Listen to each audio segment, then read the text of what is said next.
Just when you think the mission is over, the story twists again. Mara saves the operators, comes home, and discovers that one act of mercy from years ago has put a target on her back. Now the war follows her to a small town bar in Texas where a retired legend, four humbled Marines, and one sniper with 222 kills must hold the line. This is not just a comeback story, it is a reckoning waiting to happen. The missile hit the Black Hawk at 11:47 at night. Lieutenant Cole Mercer had only 3 seconds to accept that he was about to die. The helicopter's rotors screamed as it spiraled out of control. The desert floor came up fast to meet them in a violent, final impact. 41 of America's finest soldiers were lost in the Iraqi desert. Wagner's snipers controlled all the high ground, and we were nearly out of ammunition. Mercer spoke into his radio, his mouth filled with the taste of blood. "Command, they have us surrounded. We have casualties. I need sniper support right now." Static was the only answer. Then, a voice as cold as ice broke through the noise. "There might be one person. She has been off the radar for 6 years. We are not even sure if she is still alive." Mercer steadied himself against the wreckage. "Well, I suggest you go find her." Before we go any further, if you're enjoying this story, please subscribe to the channel and stick around until the very end. This story has some twists you will not see coming. Also, please leave a comment and let me know what city you are watching from. I would be thrilled to see how far this story travels. Now, let us go back to the beginning. It all started 6 weeks after that terrible mission in a town called Beaumont, Texas. We are at a place called the Crossroads Tavern on a Tuesday night. This was the kind of bar that had absorbed 40 years of spilled beer and broken dreams without ever judging anyone. It was a haven, built by a retired master sergeant named Ray Decker. He was 68 years old and had a bad knee from his service in Fallujah. He had built this place as a sanctuary for people who needed one. The woman working the bar that night was a 22-year-old named Mara Calloway. She had long, dark brown hair that fell below her shoulders. She was wearing a simple white sports top, camouflage pants, and a pair of old, beaten-up boots. She had on no jewelry, no visible military rank, and she carried a past that no one in that tavern could ever imagine. She moved behind the counter with a special kind of awareness. She was constantly watching, always in the perfect position, and her movements were never wasted. 4 off-duty Marines were still there long after closing time. They were getting loud, filled with enough cheap whiskey to make their terrible ideas seem like good ones. The one who acted like their leader was Staff Sergeant Victor Rohr, an infantryman who was 31 years old. He was a huge man, standing 6 feet 3 inches tall and weighing 240 pounds of pure muscle. He was the type of man who could not believe that a small woman behind a bar could be the most dangerous person there. He saw her tattoo when her sleeve slipped while she was wiping the counter. It was a Navy SEAL trident on her right forearm. The tattoo was done by a professional, the expensive kind. It was a tattoo that told a very clear story. If you knew what it meant, Rohr thought he did. Well now, what is this all about?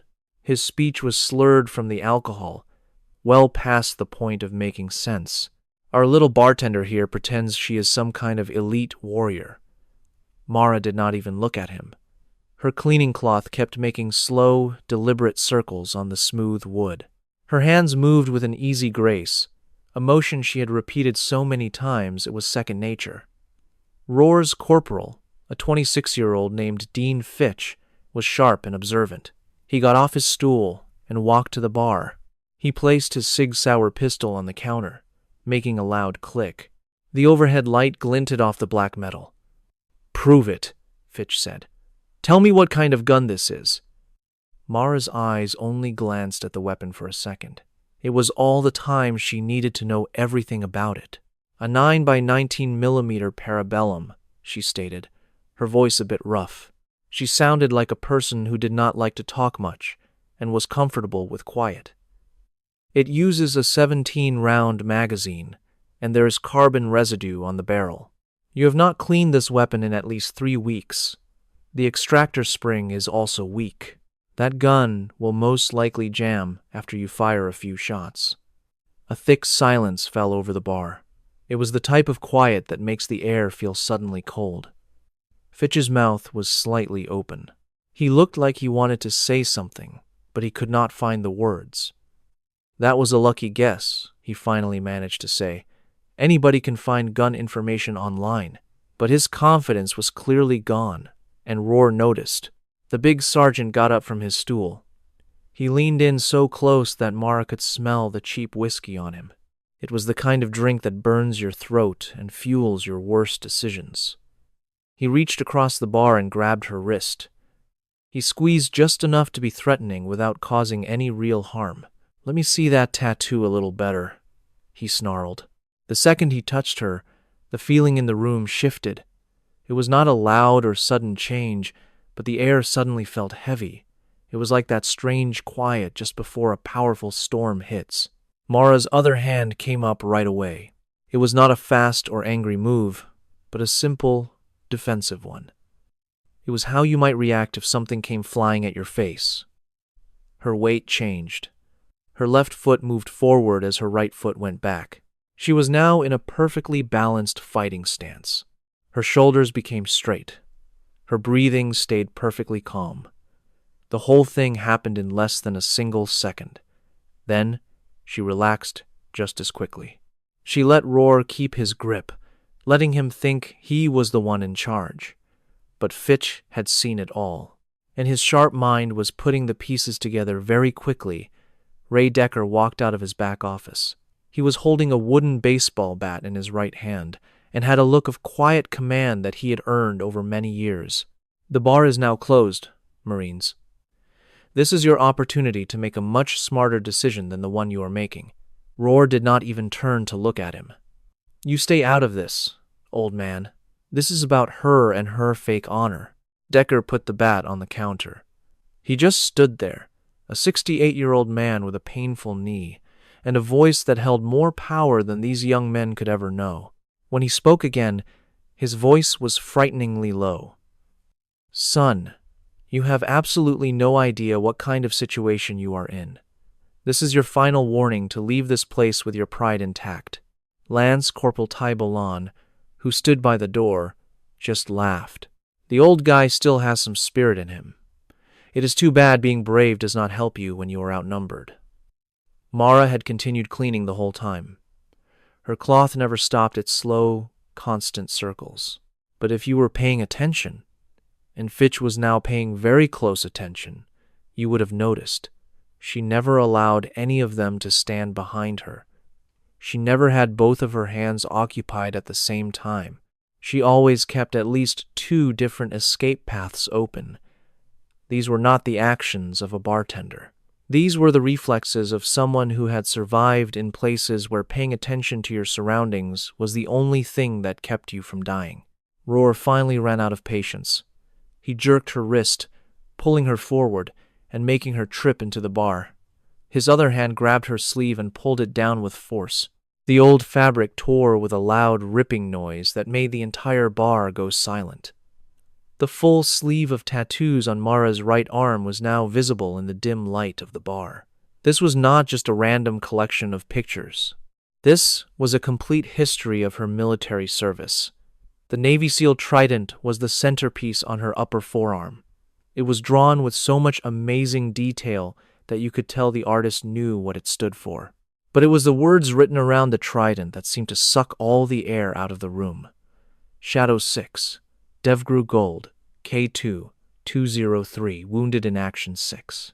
Below that was a list of her tours of duty and the years. Mosul, 2019. Kandahar, 2020 to 2021. Eastern Syria, 2022. Operation Iron Veil, 2023. And then you could see the scars. The torn sleeve revealed all of them. A round bullet scar close to her collarbone. A pattern of shrapnel scars across her ribs. A long, straight knife scar on her left shoulder. Each mark on her skin was a story. Each scar was a price she had paid a long time ago. Roar let go of her wrist like he had been shocked by electricity. The quiet that came over the room was more than just the absence of noise. It was the sound of a group of people trying to understand something that seemed impossible only seconds before. It was a reality that was too immense to accept. Fitch's hands were shaking as he quickly grabbed his phone. He got into a secure military system that his rank allowed him to see. He typed in a name. He looked at the screen. He looked at it a second time. His face lost all its color. "Calloway, M," he said. His voice was now a quiet whisper. "Petty Officer First Class, SEAL Team 8. On active duty from 2019 until now. Status." He stopped. He read the last line again. "Status is classified. Most of her service history is sealed. You need top-secret security clearance to see it." Corporal Bolan, who had been standing by the door, was frozen in place. He did not look like he was blocking an escape anymore. He looked like a man who was desperate to run through it. Private Marcus Neal, the 21-year-old new guy, was flattened against the far wall. He had the expression of someone who just understood he had stumbled into the most dangerous place in the world. Roar was stunned into complete silence. He could only stare at the tattoo. He was looking at something that did not make sense in his version of the world. It was Fitch who finally spoke into the silence. His voice was shaking, and all of his earlier arrogance had disappeared.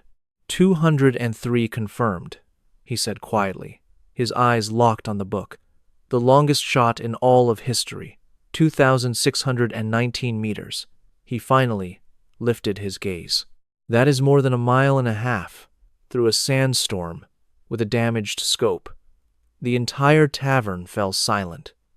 Just then, a military phone on the bar lit up.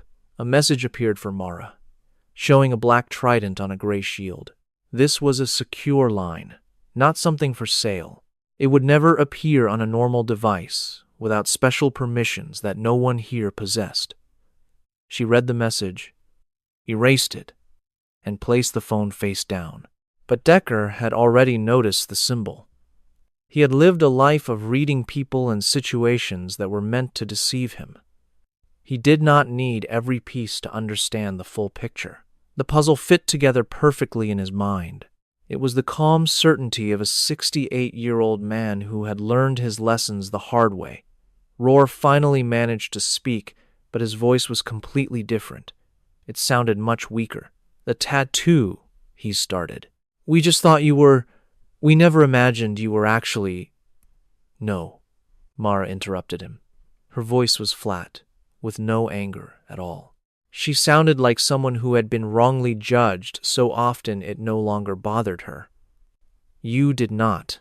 She looked him directly in the eyes for the first time since he entered. Her green eyes were calm and unreadable. They contained something Roar would later lie awake at night trying to figure out. "Most people do not," she said simply. "That is the entire point." Decker stepped out from behind the bar. He limped on his bad knee, putting more weight on his right side as he always did. He walked over to a framed picture hanging on the wall. The frame was so ancient that the glass was chipped around the edges. He took it down with great care. "Ramadi, Iraq, 2004, he announced to the tavern. The photo showed a group of Marines. Their faces were strained from the heat, the fatigue, and the heavy weight carried by men who had witnessed too much. The photograph showed a ruined convoy, with thick smoke twisting into a dark, angry sky. In the photo, one soldier in desert fatigue stood alone. Their face was blurred for safety, and they clutched a sniper rifle like it grew from their own hands. Decker pushed the picture across the bar. His weathered hand rested on the blurry soldier. "I was a staff sergeant," he said, his voice suddenly the quietest sound in the room.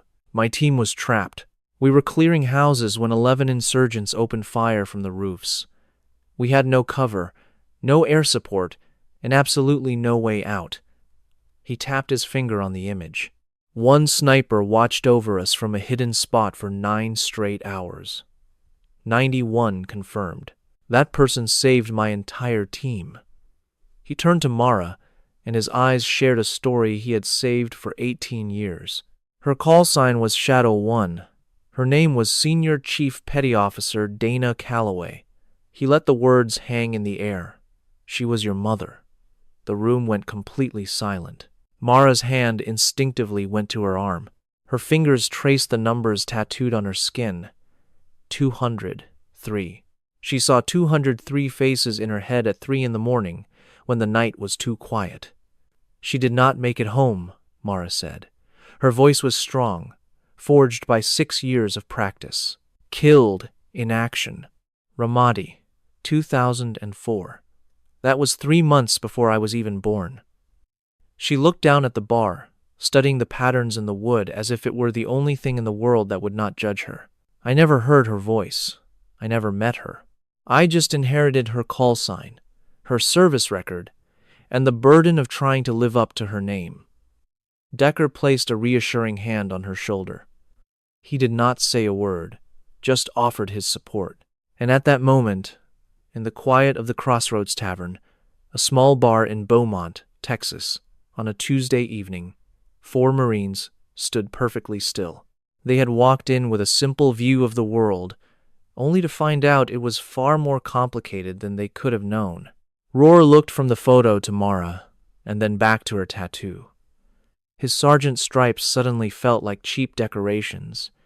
He opened his mouth to say something, then shut it, and tried again. He cleared his throat. "Ma'am?"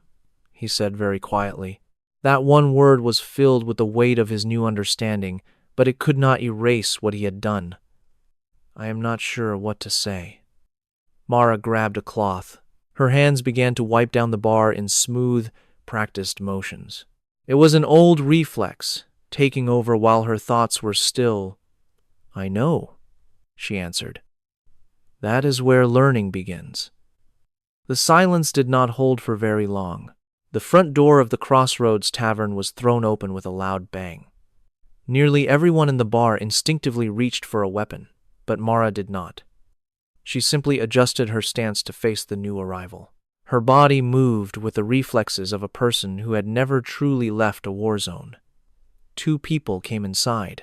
The first was a woman in regular clothes, a simple jacket and jeans, but she carried herself with an authority that had nothing to do with what she wore. The second was a man in a full Navy dress uniform. It was decorated with so many medals that the ribbons alone told a 30-year story of service in the most dangerous parts of the world. Commander Priya Okafor, age 44, moved like someone accustomed to making life-and-death choices. Following her was Captain James Thorne. At 53 years of age, he wore a sealed trident on his chest that did not look like an award, but more like a tool he used daily. Both the commander and the captain looked directly at Mara. Then, at the very same instant, they both delivered a sharp, formal military salute. This was not a casual gesture between soldiers. It was a display of the utmost respect, reserved only for those whose achievements were almost beyond belief. Mara's posture immediately straightened. Her own hand rose to return the salute automatically, ignoring her torn shirt and the stunned Marines. For that single moment, the bartender vanished. Everyone in the room saw the warrior she truly was. Rohr and Fitch could only stare, their mouths hanging open. Bull and Neal seemed to have forgotten how to breathe. Commander Okafor's voice was all business when she finally spoke. Petty Officer Calloway. Her eyes, though, scanned the ripped shirt and the 4 men with a silent, burning anger. She was taking in the entire situation. "We received your emergency beacon," stated. Mara glanced at her secure phone on the bar. The signal was sent the moment Rohr had grabbed her. It was a reflex honed over 6 years in dangerous places, where help was either a single button press away or would not arrive at all. "I am retired, Commander," Mara replied.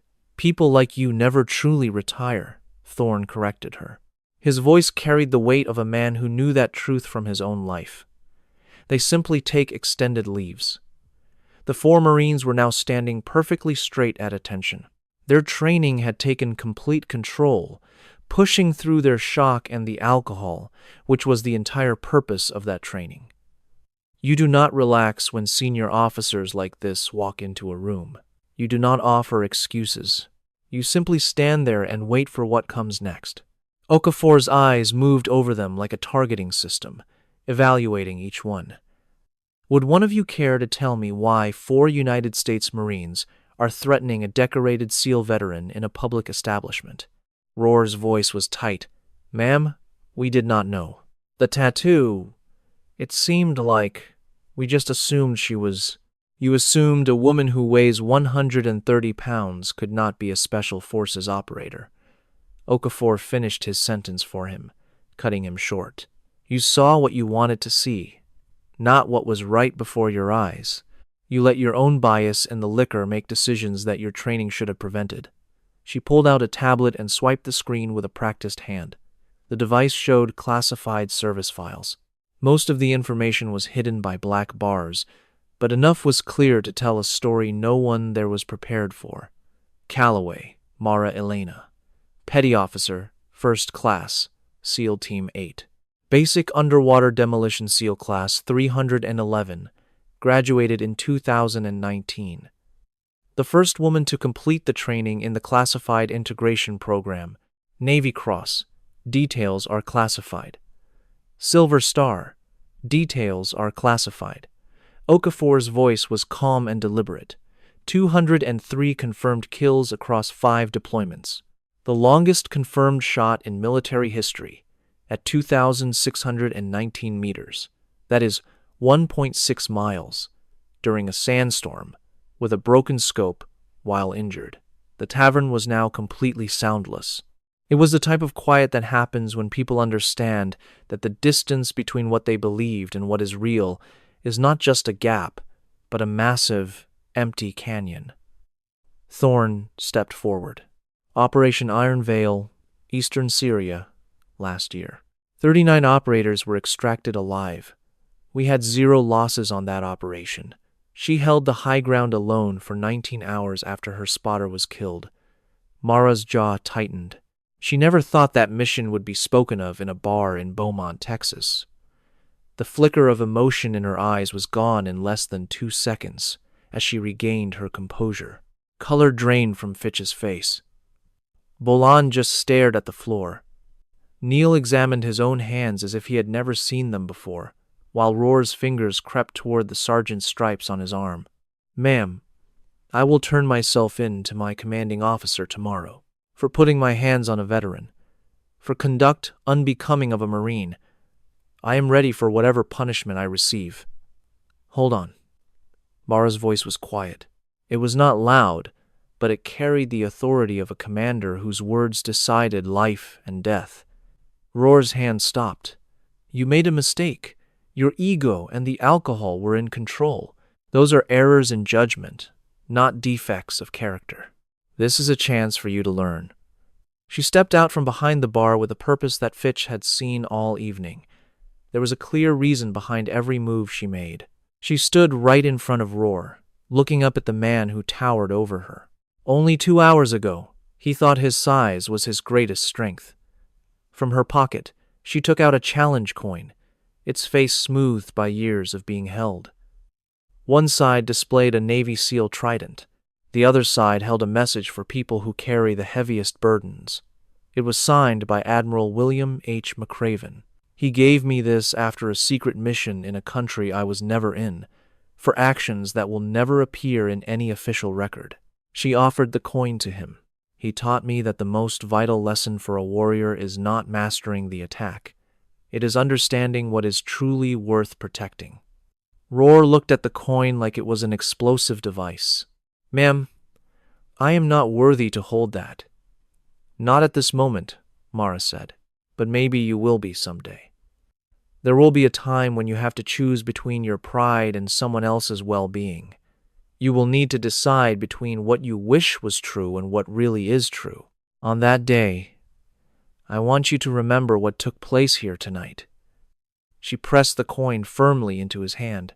Remember, the most skilled operator in this room was a 22-year-old bartender who served drinks instead of damage, and you almost missed it. Roar's fingers wrapped around the coin. He swallowed with difficulty. He said nothing because no words would have been enough, and somewhere inside, beneath the alcohol and bruised pride, he knew she was right. Just then, Okafor moved forward, cutting Mara off as her entire demeanor shifted. The professional poise was still there, but now it was mixed with something new. It was a profound sense of urgency, the kind of urgency you see in someone who has critical information that must be delivered immediately. We need to talk about why we are really here. She angled the tablet's screen. It showed satellite images of a desert, with a red circle around one area. 11 different positions were marked, creating interlocking fields of fire.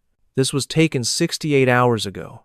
A SEAL Team 6 unit was ambushed in northern Mali during a hostage rescue. The intelligence they received was a trap. They were led into a perfectly planned kill zone. 4 operators were killed in the first hour. The other 37 are pinned down inside an old structure. Their ammunition is at 12% and dropping fast. Mara looked closely at the image. She did not mean to plan a response, but her mind started to anyway. It was second nature to her, a skill perfected over 6 years of intense training. She calculated distance, elevation, wind speed, and lines of attack. 9 expert marksmen, Thorne said. Former Russian, former British, and 2 ex-American contractors with a major grudge, which makes them extremely dangerous. They have thermal scopes, they command every angle, and they are eliminating the members of Team 6 one by one. How much time do they have? Mara asked. 5 hours, Thorne replied. After that, enemy forces will have them surrounded. A rescue will become impossible, regardless of air support. He handed his satellite phone to her. A text message was open on the screen. She read it carefully. The last sentence hit her like a physical blow. Requesting immediate sniper support. 9 hostile positions. The required shots are beyond conventional capabilities. Requesting Shadow 6 by name, if available. She looked up from the device. They are asking for me. Because these shots, Okafor said softly, are not just hard, Mara. They are impossible for anyone else. We have alternate plans. We truly do. But those plans are not going to be enough to get the job done on that ridge. The 4 Marines had not budged. They stood like statues, listening to a conversation that was completely reshaping their idea of the woman they had so badly underestimated. Fitch looked at his own handgun on the bar, the weapon Mara had sized up instantly, like a page from a book she had memorized. A strange new expression formed on his face. Mara set the satellite phone down. Her eyes landed on the photograph still resting on the bar. It was a picture of her mother, her face obscured by a rifle that looked like an extension of her body. Ramadi, 2004. 14 men were still breathing because one woman locked down 9 rooftops for 9 straight hours and never once considered giving up. She glanced over at Decker. The old man met her eyes. He did not try to convince her or to pass judgment. He was just being the person he had been for the past 6 years. He was the man who only ever asked for an honest day's work, trusting that things would be all right. I promised myself I was done, she said, her words meant only for him. I am aware of that, Decker said. I promised after Kandahar, after the inquiry, after I walked away from it all.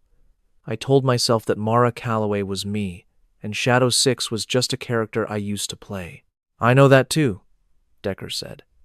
His voice was calm and even, making no attempt to sway her choice. But 37 people in Mali are asking for you. Not because you are the only soldier available. It is because you are the only one who can make those shots. Mara was silent. The space between them was heavy with the weight of her decision. Then, Roar's voice came from behind her. It was nothing like before. It was now strong and clear. Ma'am, I can't imagine what you went through, what you carry, or what it cost you to leave that world behind. He took a steadying breath. But I can tell you this, if my team was calling for someone by name, I would be praying to God that a person like you was on the way. Mara didn't turn. She kept her hands on the bar, her eyes fixed on the picture of the woman she was never able to know. That woman held rooftops for 9 hours in Ramadi so 14 men could go home to their families. She reached beneath the bar and pulled up a rifle case. She set it on the counter, unclipped the latches, and gazed at the Accuracy International AXMC in .338 Lapua Magnum. For 6 years, it was the single most reliable thing in her world. It was the one thing that never let her down as long as she took care of it. She turned to Okafor. I need transportation, current weather data for the landing zone in Mali, and 30 minutes with the satellite images before we leave. She picked up the rifle and checked its action with the smooth, expert grace of someone who had done it thousands of times. 37 people asked for Shadow 6. Her voice was steady and determined, empty of all emotion. It was the voice of someone whose choice was made and was already looking ahead. Shadow 6 is on the way. The C-130 transport plane climbed into the Texas night. The drone of its engines was a steady hum, and its cargo bay held an asset that was not listed on any manifest. Mara sat by herself, her rifle across her lap, wrapped in the stillness of someone who has accepted her decision.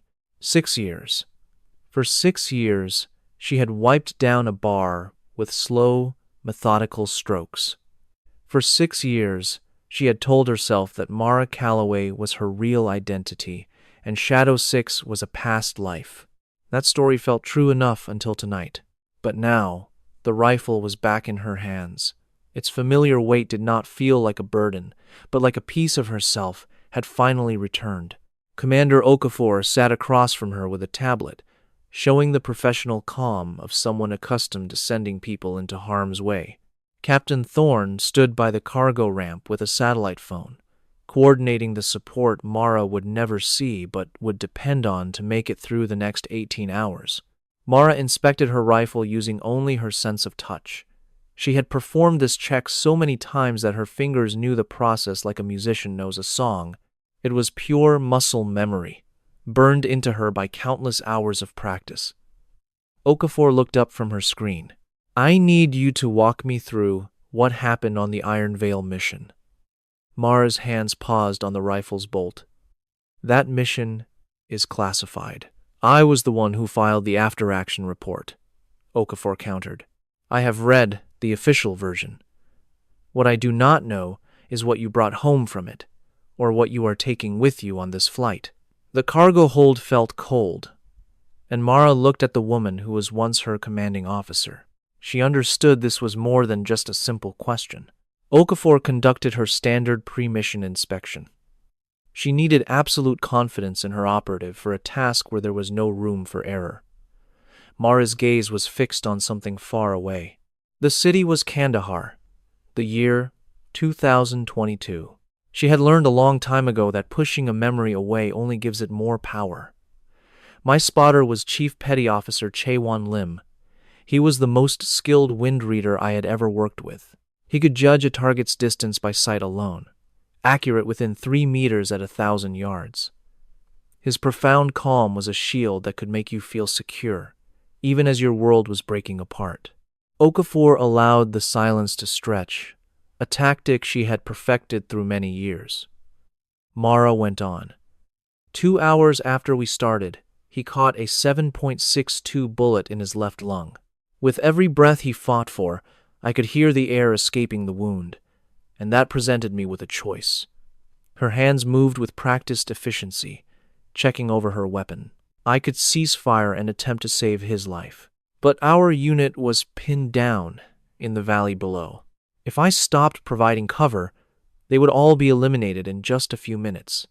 Every last one of the 39 men. The drone of the aircraft's engines seemed to fill the quiet. Or I could continue firing, shield my unit, and allow Chaewon to die beside me. She recounted the events with no visible emotion, her words smoothed over from endless repetition in her mind each night. I was part of that mission, and Chaewon was my spotter. He had a severe chest wound and a collapsed lung, yet he continued to provide me with targeting information. The wind is 4 miles per hour from the northwest. Your target is at 041. The distance is 1,900 meters. Adjust your aim 1 click to the right. Okafor said nothing. He passed away after 5 hours, right in the middle of a sentence. He was telling me about a shift in the wind, and then he was simply gone, as if a switch had been flipped. Mara looked straight at Okafor. I continued to shoot for 14 more hours. At some point around the 11th hour, my shoulder dislocated. I just moved the rifle to my left hand and carried on. When our team finally reached our position, they had to literally pry the weapon out of my hands. I was unable to let it go. She paused for a moment to collect herself.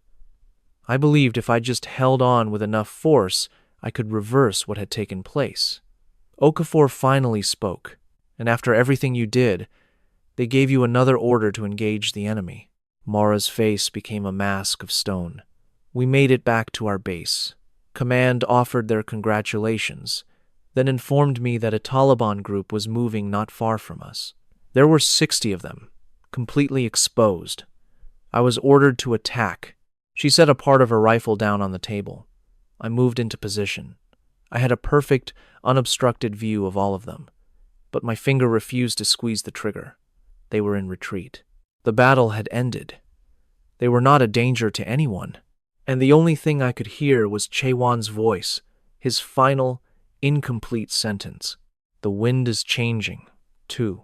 She stopped talking. I got on the radio and informed command I was refusing the order. And that is the point when they filed charges against you, Okafor stated, for insubordination and failure to follow a direct order. They wanted to make an example out of me.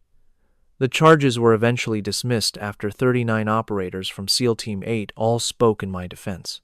It seems that when you have people's backs, they have yours in return. She took hold of the rifle once more, but command still got their message across. Either you hand in your resignation, or we will ensure your life is unbearable. She glanced down at the firearm. So, I resigned.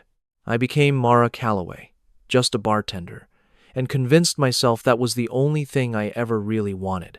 These 9 snipers in Mali are not withdrawing, Okafor said plainly. They are actively taking the lives of American soldiers right now. With each passing minute, Team 6 is losing more territory. I understand, Mara replied. For this job, I need Shadow 6, not Mara Calloway debating with herself from 2,000 meters away. Then she is yours, Mara answered, her voice solid with conviction. At that moment, Thorne approached with a satellite phone. He had the look of a man who was about to share terrible news. The situation in Mali has deteriorated. Team 6 has only 9% of its ammunition remaining. We have 5 confirmed dead, 11 wounded, and only 32 soldiers are still capable of fighting. He presented new images on his tablet. The enemy has brought in reinforcements. We are now facing 12 snipers, 3 more than we originally thought. He tapped a photograph on the display. This individual is our primary target. Alexander Poda, a former operative for the Russian Federal Security Service. He has 31 years of field experience and is credited with around 70 confirmed kills. He is in command of their sniper unit, and he is among the very best. Mara studied the pictures with sharp focus, not merely seeing images, but decoding a deadly puzzle. She identified the main structure, the 12 hostile positions, and how their lines of fire provided mutual support. A real professional had designed this defense. The ideal landing zone is 3 kilometers to the south, she declared. From that ridge, I'll have a direct line of sight to 7 of the 12 enemy locations. She drew paths on the screen. The other 5 are located inside buildings. There is no clear shot, meaning I'll need to reposition while they are trying to kill me. Thorne started to speak. The official field manual states, I am not following the manual, Mara interrupted, enlarging the building schematics. Buildings have windows. Windows are openings. And a bullet can travel through an opening. She traced a path that went through 3 separate structures, 4 sheets of glass, and 2 different climate zones. The target was inside a secure room with no external view. "That is target number 8, she announced. "My round will go in through this window, move down this hallway, and leave through that window. It will fly across the open courtyard, penetrate the second building here, and pass through the office to his location. 1 shot, 4 windows, from 2,400 meters out." Thorne just stared, utterly lost for words. "That shot is completely impossible," he said at last. Mara paid him no mind. "Target number 10 is located in a basement. There is no direct view, but a ventilation shaft is on the roof. If I send a round into that shaft at a 31-degree angle, it will deflect off the duct's interior wall, change its path, strike the opposite side, and fall directly down onto him." Thorne looked from Okafor to Mara. "A bullet that ricochets twice and still carries enough energy to be fatal," Thorne said in a low voice. "The principles of physics suggest that cannot happen," Mara conceded. "I'm going to do it regardless." As the aircraft began its final approach, Mara took something out of her gear. It was an item she had possessed for 6 years but had never found the courage to open. It was a sealed envelope, now yellowed from time. The handwriting on the outside was faint, but the words remained legible. "To my daughter, in case I do not return." Okafor went rigid. "Decker gave this to me 2 years after I started my bar," Mara said gently. She had given it to him in Ramadi, 3 weeks before she was killed. She made him vow that he would find me someday and deliver it. Mara turned the letter back and forth in her hands. "I have held on to this for 6 years but have never been able to open it. To read it would have made her death a final reality, and I was not prepared for that." She met Okafor's eyes, her own expression unguarded. "But if I have to become Shadow 6 again, if I am to add 12 more souls to the 203 that already weigh on my conscience, then I must know what she needed me to know." Her fingers tore the seal. The paper within was old and delicate. The ink was faded, yet the words were unmistakable, and they seemed to speak right into Mara's soul. "My dearest child, if you are holding this letter, it means I did not make it back to you. I am composing this at a base in Ramadi before my next assignment. Being a shadow is not measured by how many you eliminate. It is about understanding the moment to stop keeping score. I secured 9 rooftops today for 9 hours. I had 91 confirmed kills. In the 10th hour, Command instructed me to continue firing on men who were attempting to recover their wounded. They had stopped fighting. They were no longer a danger. I let them leave. Command was extremely displeased, but those men were other people's sons and other people's fathers. To kill them would have been an execution, not an act of war. If you decide to be a warrior, and I am certain you will, you must never forget this. The most difficult shot you will ever face is the one you decide against taking. That is what separates us as soldiers from being simple killers. I love you. I am deeply sorry that I cannot be there to teach you this in person. Mom." Mara's hands were trembling, emotion just barely visible. "She knew," Mara whispered. "The very same choice, the very same trial. Ramadi in 2004, Kandahar in 2022. She faced this 18 years before I did, and she left me the solution." Okafor did not move a muscle. Some moments are so profound that they require no words. Mara folded the letter with great care and tucked it inside her vest, placing it right over her heart. When she raised her head, there was a new light in her eyes. It was not a look of tranquility, but of absolute resolve. It was the quiet assurance of someone who had at last grasped who she was always meant to become. These 12 men in Mali are a danger. They are not pulling back. They are killing Americans right now. She rose and approached her gear with a single, smooth movement. "My mother taught me the distinction between a battle and an execution long before I ever knew how to read. She knew this mission." As she grabbed her gear, her secure phone buzzed. It was from Decker, on a line reserved for the worst emergencies.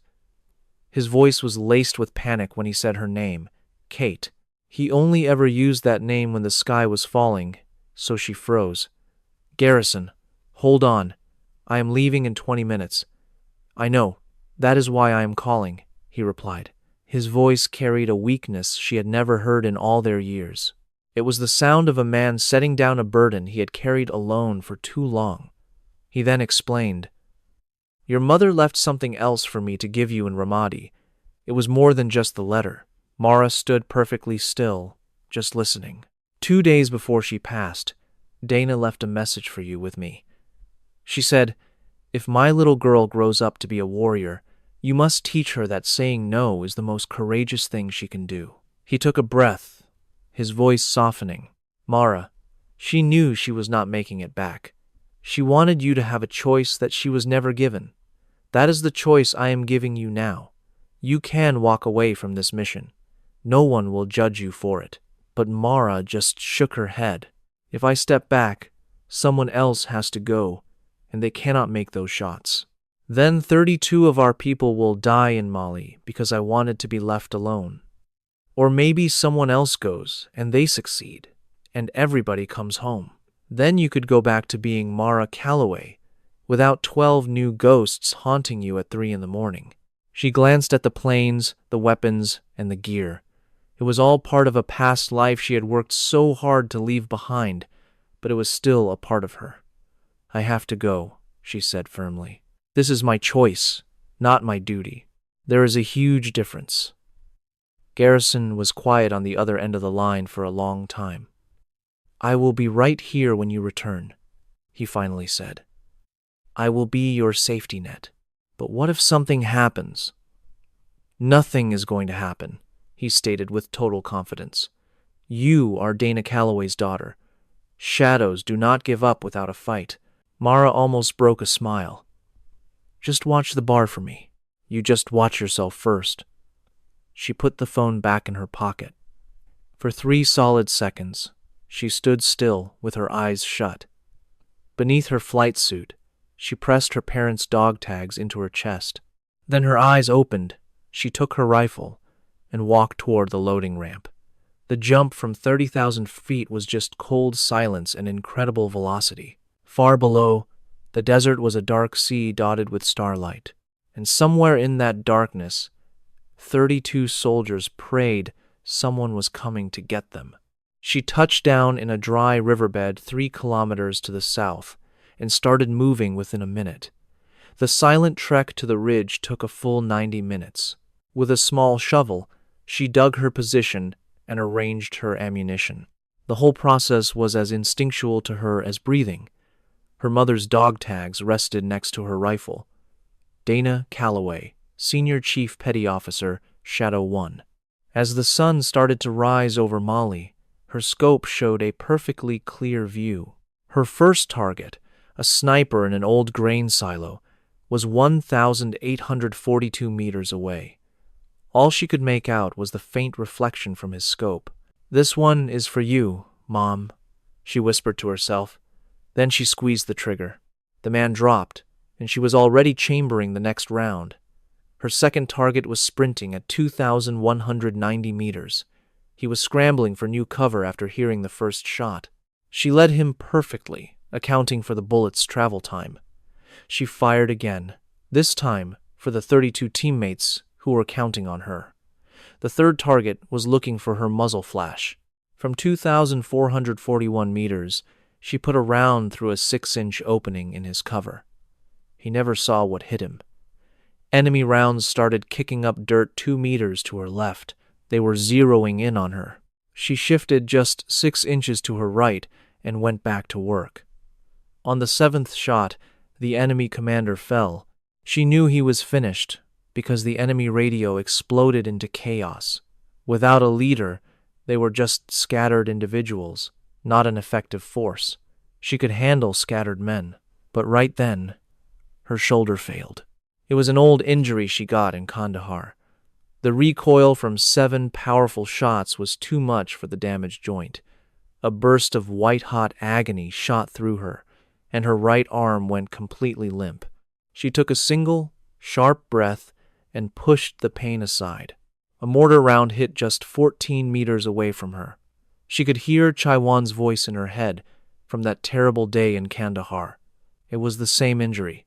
He had sounded so calm. "Mara, use your left hand. You have done this before.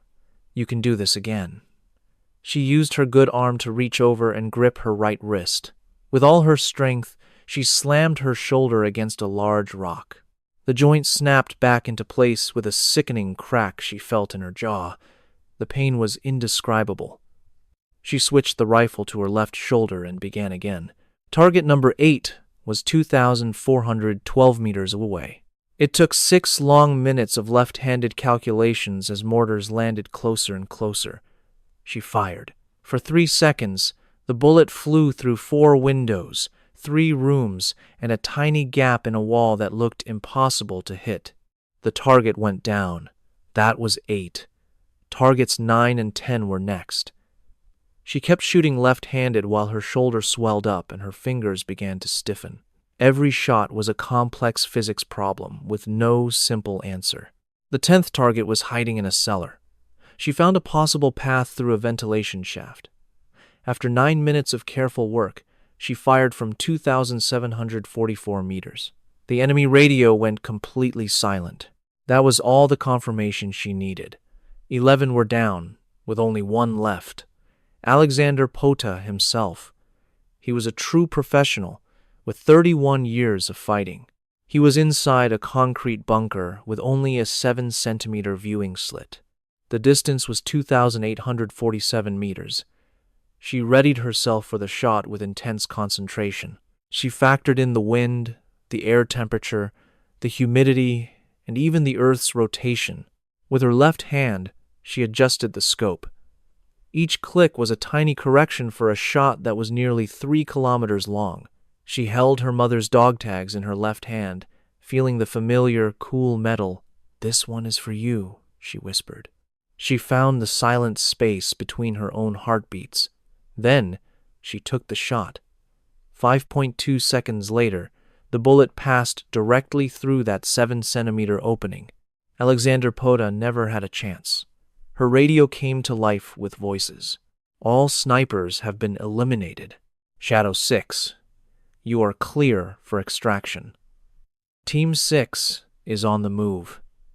32 soldiers sprinted toward the rescue helicopters. She followed their movement through her scope. They moved like the professionals they were, each man covering the next. Every single soldier got aboard the choppers safely. Not one person was lost during the escape. The immense weight of her job settled on her. She now had 12 new ghosts to carry. She knew that, eventually, she would learn all of their names. That was the price she always paid. Her own helicopter arrived 40 minutes later. She ran toward it, gripping her rifle in her left hand as bullets zipped past her head. Strong hands hauled her inside as the chopper banked hard to avoid a rocket. The pilot yelled, "Everyone is safe. Mission is complete." Mara sat down on the floor, her rifle across her lap, her shoulders screaming in pain. A young Navy medic gently touched her arm. He said, "This is going to hurt very badly." A small, dry laugh almost escaped her. The pain had started years ago in Kandahar and had never truly left. A little more was something she could manage. She watched the desert shrink as they gained altitude. 12 enemies were gone. 32 friends were alive and on their way home. A letter from her mother was tucked safely inside her suit. She could feel it with each breath she took. The words came back to her from 18 years ago. "The most difficult shot is always the one you decide not to take." She had taken 12 shots tonight, but she had held back on that one shot in Kandahar. And in that moment, she finally understood everything. Both choices came from the same lesson her mother never had the opportunity to teach her in person. She could now see the sharp line between being a soldier and just being a killer. It was a line that made the job manageable and made restraint possible. It was the very thing that made her Shadow 6, and not just another person holding a weapon. She tucked the dog tags back inside her suit.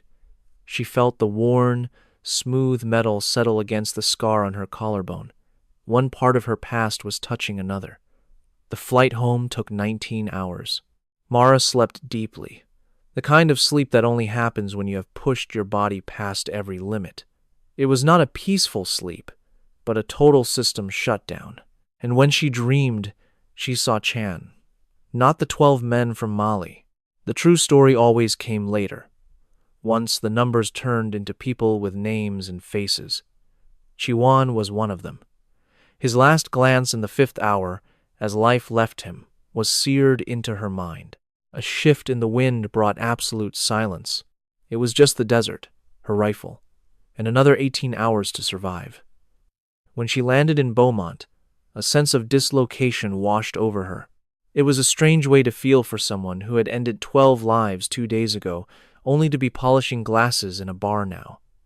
Ray Decker waited on the tarmac, leaning on his truck, taking weight off his bad knee. He was completely still, like a man who had waited so long that quitting was not an option. He watched her walk down the ramp, one arm in a sling, her gear in the other. A storm of emotions crossed his face before he settled it into a calm mask. He hugged her carefully, mindful of her wounds. "You came back," he said softly. "I told you I would." His embrace held for just a moment, longer than it should have. But she let him. For 18 years, he had held onto her mother's dog tags for a daughter who never knew to ask for them. He had earned that extra second. 32 are home safe, she said when he let go. 12 are not. The work goes on. She said it like a simple fact, without any feeling. The work goes on, he repeated, then asked softly, "How's the shoulder?" "Corman patched it up for now. I will need surgery down the line. For the moment, it is just an expensive ache." Decker nodded, as if this were a normal problem to have. He opened the truck door for her, and they drove toward Beaumont. The Texas morning felt strangely calm. The sky was a perfect blue. The roads were almost empty, and a song about coming home played on the radio. Mara looked out the window, feeling the immense gap between her recent past and the world flying by at 60 miles an hour. "I cannot stop thinking about Pod," she admitted into the quiet. The words just came out. He was a deeply respected soldier. Alexander Pod had served for 31 years and had 60 confirmed kills. She wondered if he had a daughter. Would that girl now spend 2 decades piecing together a father from medals and classified files, just like Mara had with her own mother? It was more than likely.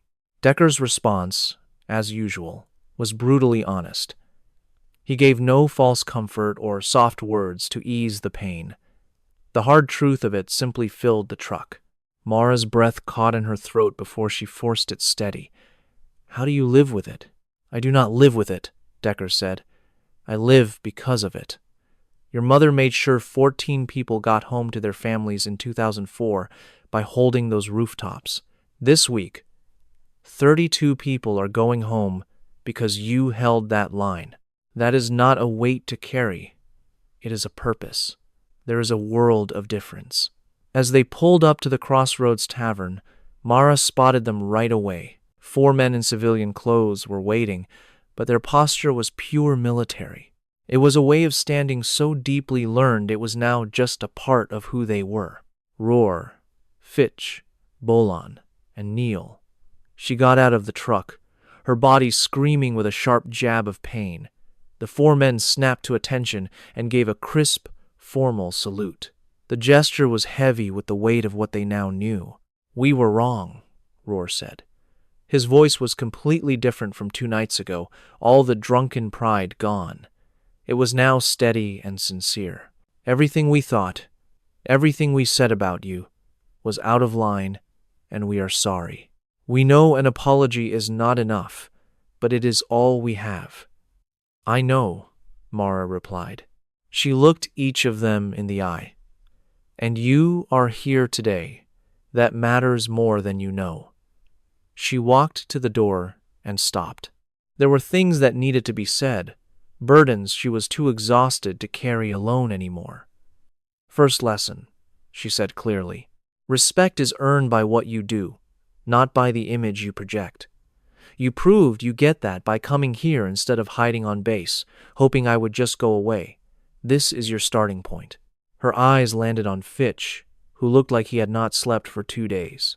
Second lesson. You do not measure a warrior by how many they kill, but by the wisdom to know when a life must be taken and when it must not.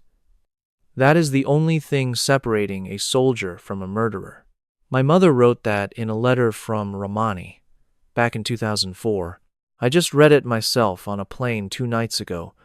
It took me 2 wars and 18 years to finally understand what she was trying to tell me. Neil, the youngest of them, at 21, spoke.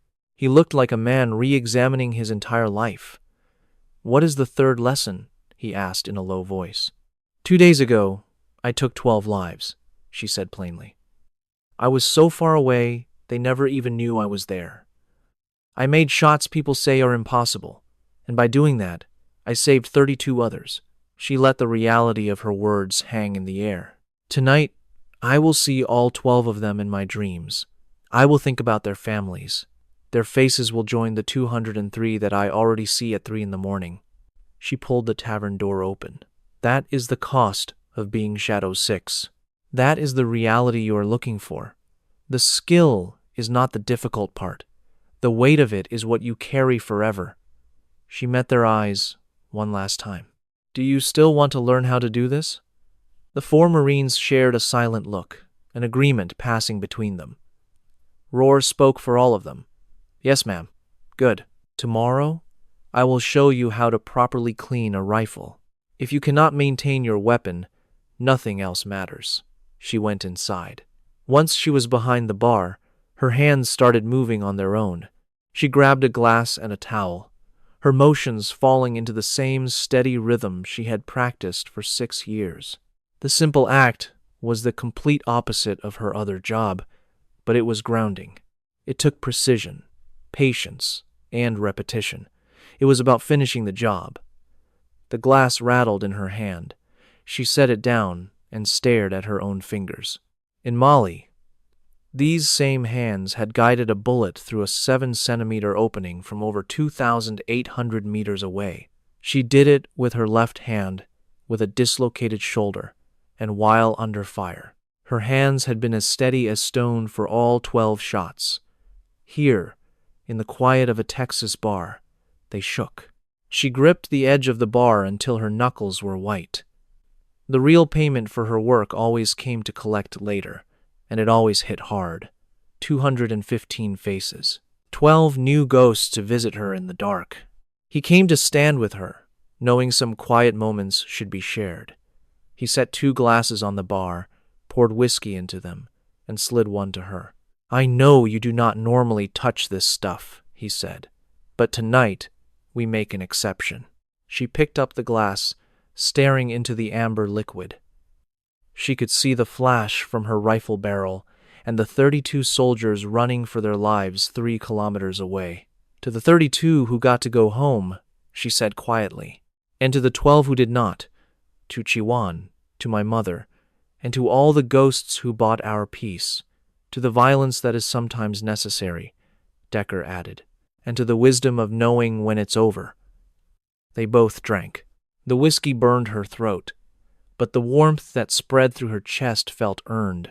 Decker poured himself another, his eyes filled with a lifetime of weariness.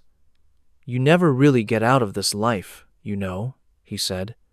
Shadow 6 does not get to retire. She just gets a new set of orders.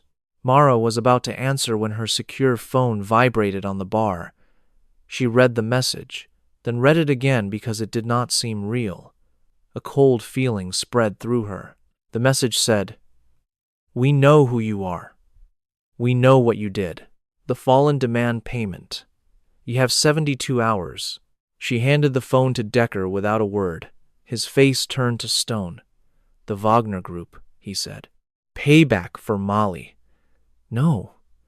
Mara's voice was soft but absolutely certain. She was already swiping through files on her own phone. They were classified files she should not have had, but she knew where to find them. Do you remember the 60 Taliban in Kandahar? My order was to take them all out, but I did not. I let them live because they were no longer a threat. Decker froze. 9 of them got away. She pulled up the intelligence report, showing their names, photos, and last known locations. They all became part of a sleeper cell that has been active for 2 years. 7 of those men went on to join the Islamic State. For the last 2 years, 3 of them have been hunting the American sniper who let them go. She looked up from the phone. They were just waiting for the right opportunity. Molly gave them your name, which was the one piece they were missing. She put the phone down for Decker to read. I chose to be a person, not a weapon, she said. I broke my orders. I let them live, and now they are coming for me for it. Just then, the tavern door swung open, and the 4 Marines walked in. Rohr, Fitch, Bolan, and Neil.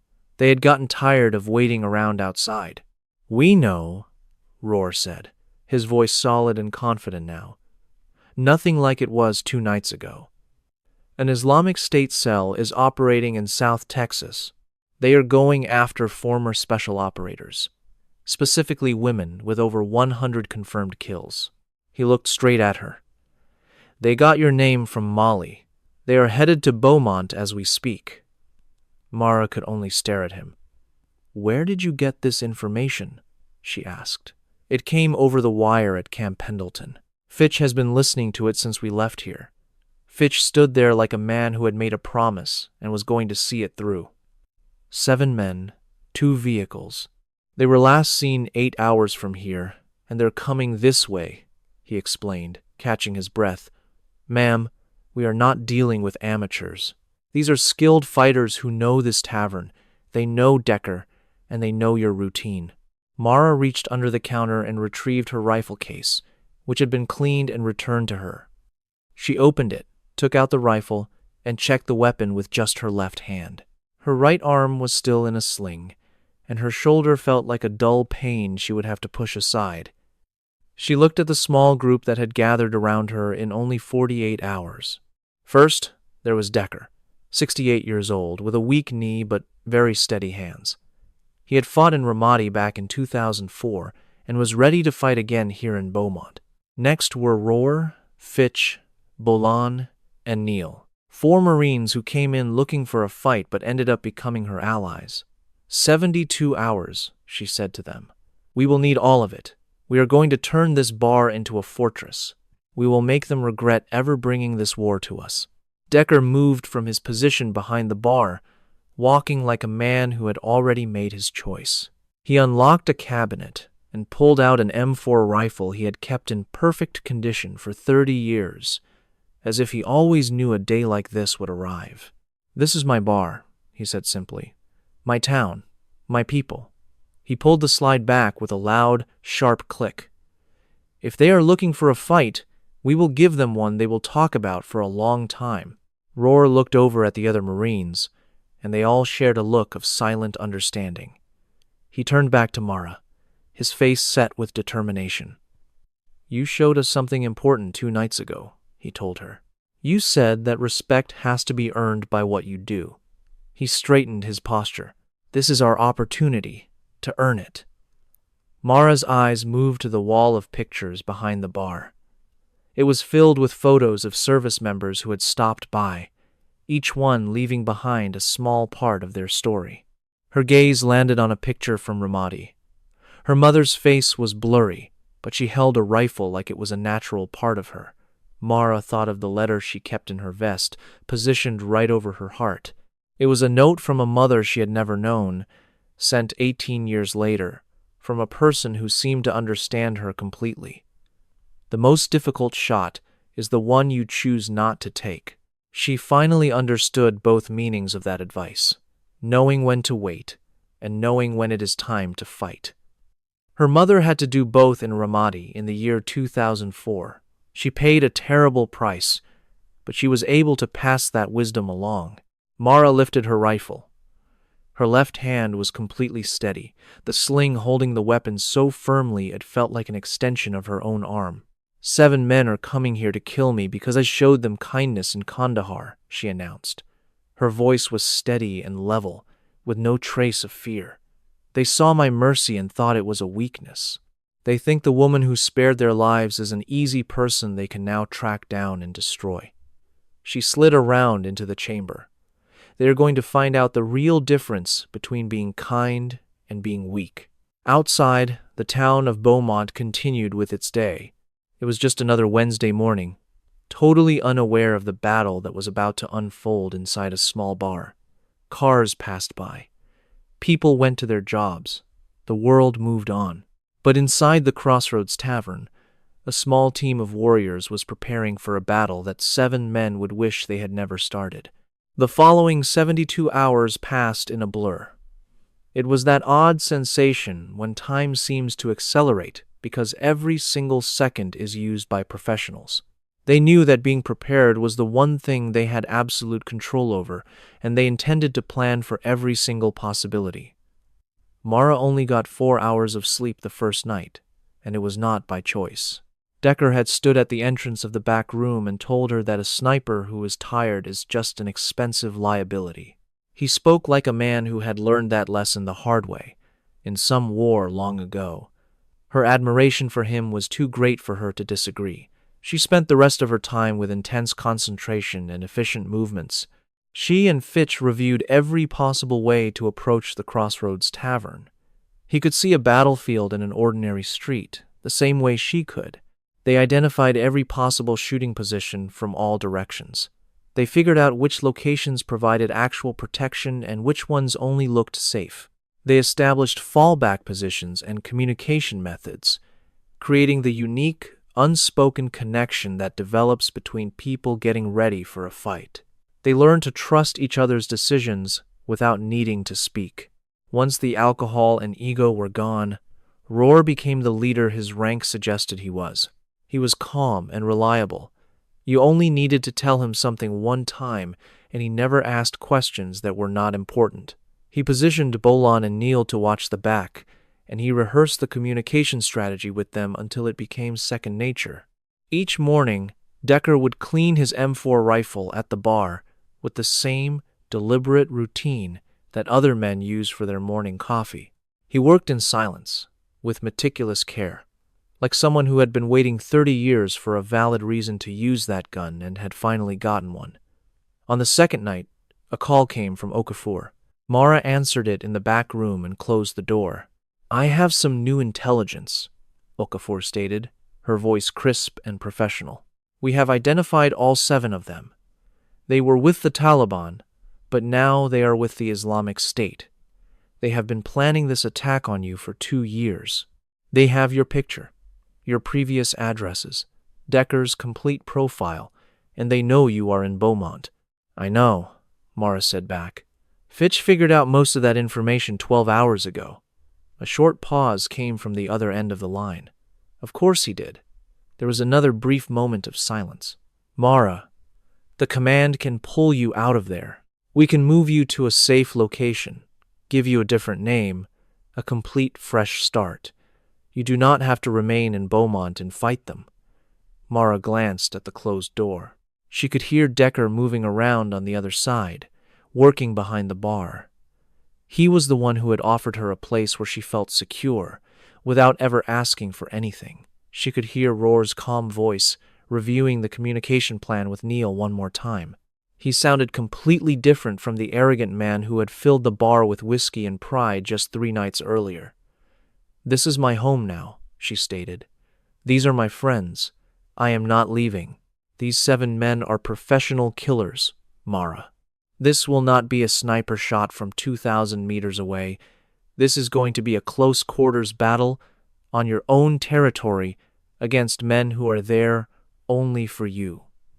"Good," she replied. "Men who are driven by revenge make emotional decisions, not strategic ones. Emotional decisions create predictable behaviors, and I am extremely good at disrupting behaviors." A long pause followed on the phone. "You sound exactly like your mother," Okafor finally said. Mara could feel the old letter against her skin. It was still in place, inside the tactical vest she had not taken off in 3 days. Removing it felt like she would be losing a vital connection she was not prepared to give up. "I will consider that a compliment," she said, just before ending the call. The 7 men arrived 20 minutes before sunrise on the 3rd day. They did not approach from a single direction. She and Fitch had anticipated that, and they had a plan. The attackers arrived in 2 vehicles from 3 different routes, timing their arrival to overwhelm any defense. But they failed to account for one critical factor: Mara. She was already positioned outside when the first car stopped at the end of the block. She had been waiting in that spot for 40 minutes, in a place that offered her a perfect view of both entry points. She held her rifle with her left hand, using the sling to compensate for the right arm that was almost useless. Bolin had redressed her shoulder. It came up that he had emergency medical skills that he had not told anyone about because nobody had thought to ask. The new bandage would not heal the wound, but it would provide enough stability for the next hour. The first 2 attackers attempted to slip into the alley next to the tavern. Roar and Bolan were there waiting for them. The encounter that followed was quick and violent, nothing like the choreographed fights in movies.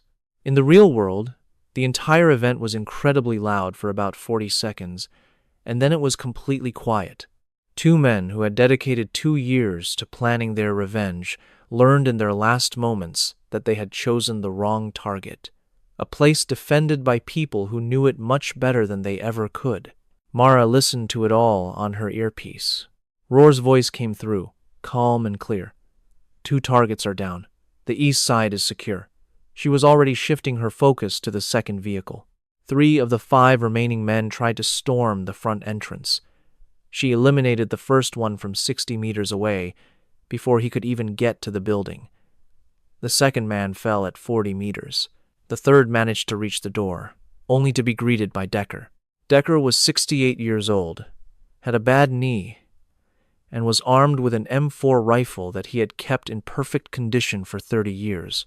He was perfectly composed, like someone who had stared down true evil in Ramadi and understood that this would not be the last time he had to make a stand.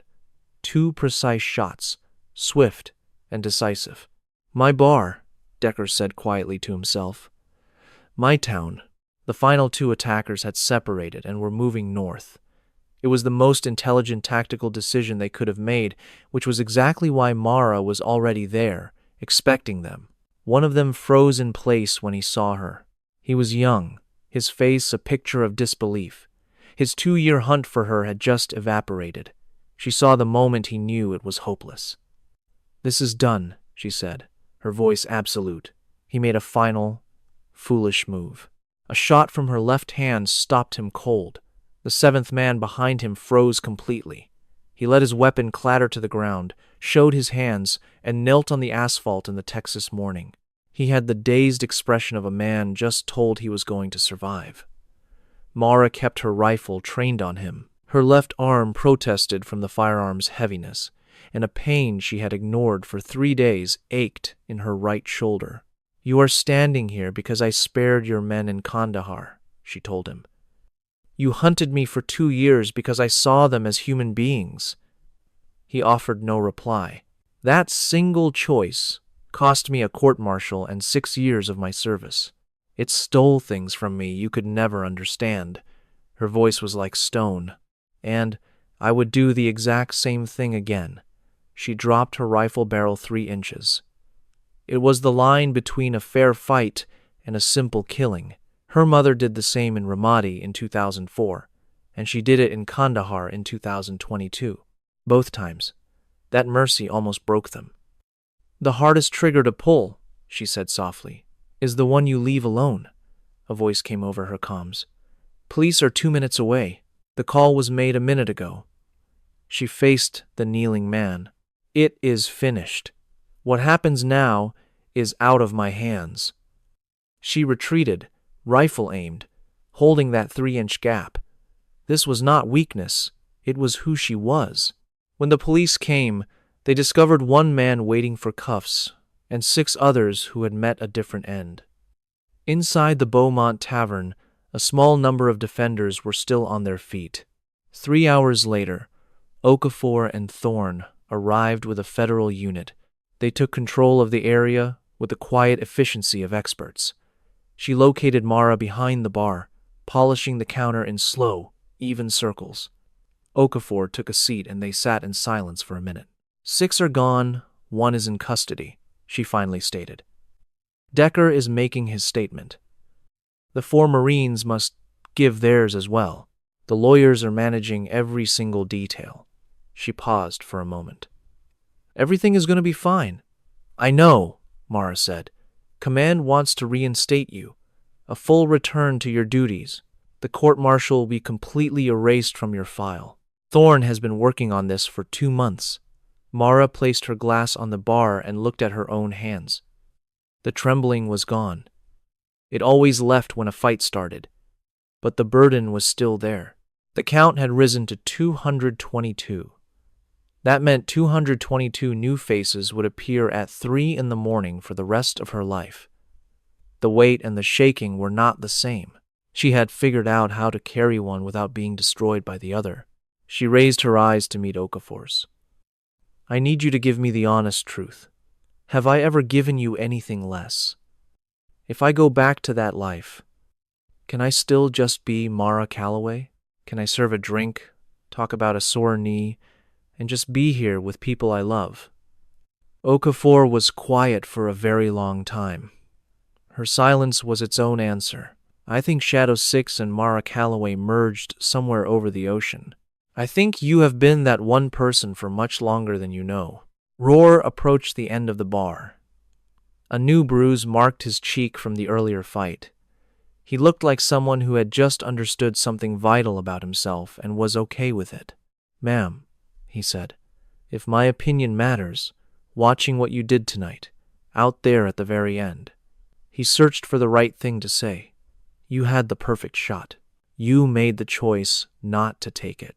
That is the most amazing thing I have ever witnessed. Mara's eyes moved from him to the challenge coin she had given him. She could see its form through his shirt, near the same spot she kept the letter close to her own heart. That is the whole lesson, she replied. It required 2 wars and a letter from a dead woman for me to understand it, but that is everything. Decker walked out of the back room, his interview complete. He moved behind the bar with the confidence of a man taking back his own place. He took in the damage to his bar, looked at the people inside, and his gaze settled on Mara. This place is going to need some work, he observed. But the bar is still here, she answered. He poured 2 drinks and pushed one toward her. She took it right away. Some toasts must be earned, and this was one. To Dana Calloway, Decker said. His voice was thick with 18 years of debt and gratitude from Ramadi.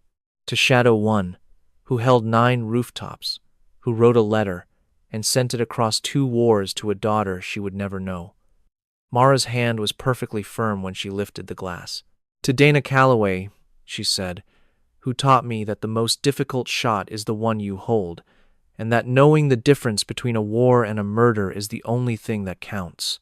She glanced at the photo on the wall, at her mother's shadowed face behind the scope in Ramadi. She was the person who held that line, made the ultimate sacrifice, and sent a lesson into the future, believing it would one day find its way home. And it did. She took a sip of her drink. Outside, the town of Beaumont was waking up to a normal Thursday. The residents had no clue a hidden war had just been won on their streets. A war won by a 22-year-old woman with a history of 222 confirmed kills. She had a letter over her heart that traveled 18 years to tell her who she was. Shadow 6 was never a simple name. It was not a number, a file, or a tattoo. It was a choice, made again and again, in the dark, under pressure, knowing the price, and agreeing to pay it.